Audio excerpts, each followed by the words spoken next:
12 pays de la Semaine africaine du climat. Nous recevons Monsieur Madi Sankandé. Vous êtes burkinabé, basé en Italie. Vous allez revenir sommairement sur ce qui va être fait ici dans le cadre de votre association. Bonjour et présentez-vous au public. Bonjour, je suis Madi Sakandé, et je suis le président de l'Union des associations africaines des acteurs de la réfrigération et de la climatisation.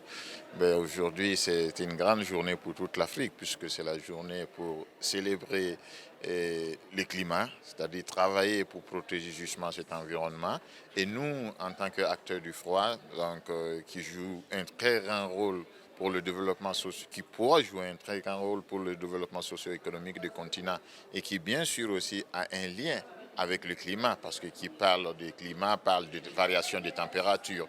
Donc le secteur du froid, c'est un secteur très important qui peut aider le développement socio-économique de l'Afrique et nous sommes ici dans cette semaine pour bien souligner l'effet que le froid n'est pas un luxe comme il est considéré paradoxalement ici en Afrique, mais c'est surtout une nécessité pour un continent qui veut se développer, parce qu'en Afrique, on a 80% de la population qui est rurale, et dans les milieux ruraux, il y a 3 activités possibles. On peut faire de l'agriculture, on peut faire de l'élevage ou la pêche là où il y a l'eau. Et tous les produits qui dérivent de ces 3 activités-là ont forcément besoin de la réfrigération, du froid pour sa conservation. Donc vous voyez le lien qu'il y a entre le froid et le climat et bien sûr pour le bien-être de la population africaine.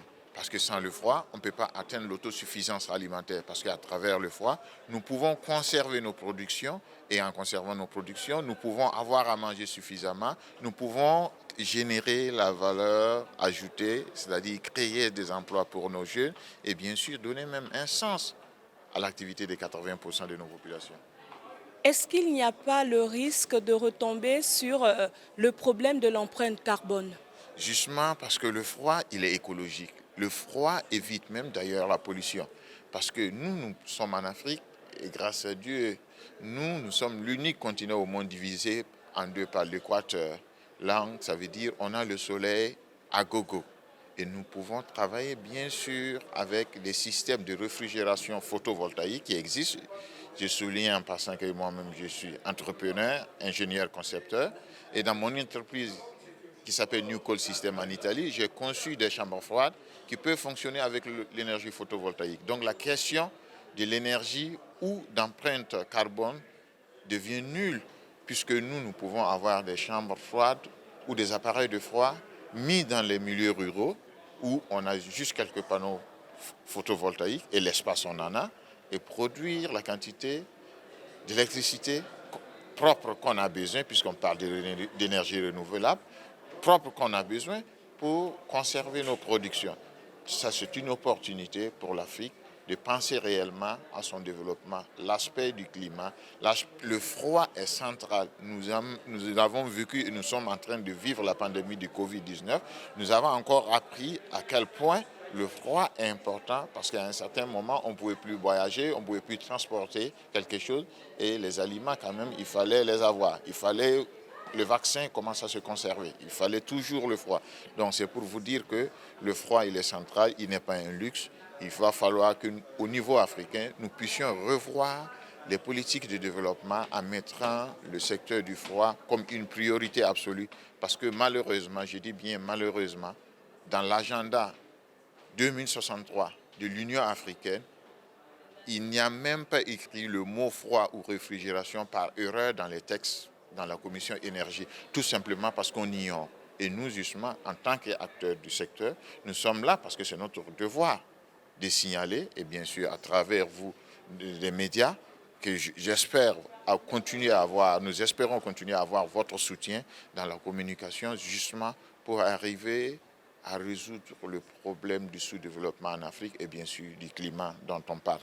Parce que tant que nous, les Africains, nous n'allons pas arriver à l'autosuffisance alimentaire, nous allons toujours parler de développement, que ce que nous prenons comme développement est la conséquence du développement. Parce que le développement, d'abord, c'est l'autosuffisance alimentaire. Les immeubles, les grandes routes, les grosses voitures, Ça, ce sont les conséquences du développement. Tant que vous n'avez pas le ventre plein, vous ne pensez pas à faire ces choses-là. Donc c'est très important et nous, en tant qu'acteurs, nous connaissons à quel point le froid est important et nous nous sentons dans le devoir de venir ici dans un événement, bien sûr soutenir l'élan du gouvernement gabonais parce que le président, Excellence Ali Bongo Ondimba l'a dit ce matin, c'est le moment de l'Afrique et l'Afrique doit compter sur elle-même. Et nous, nous sommes les enfants de l'Afrique, nous sommes de la diaspora africaine en Europe. Nous avons acquis de l'expertise, nous avons compris à quel point nos secteurs d'activité peuvent être importants pour notre continent. Alors nous sommes là pour partager cela avec nos frères et sœurs de l'Afrique, pour que nous puissions travailler aujourd'hui pour une Afrique meilleure de demain, et bien sûr dans un climat qui sera le meilleur possible pour les générations à venir. Merci à vous, Monsieur Madi Sankandé. Vous serez donc le porte-voix de la société civile du Burkina Faso durant cette semaine africaine du climat. Merci, chers téléspectateurs. Nous vous retrouverons pour un autre pays et pour un autre focus.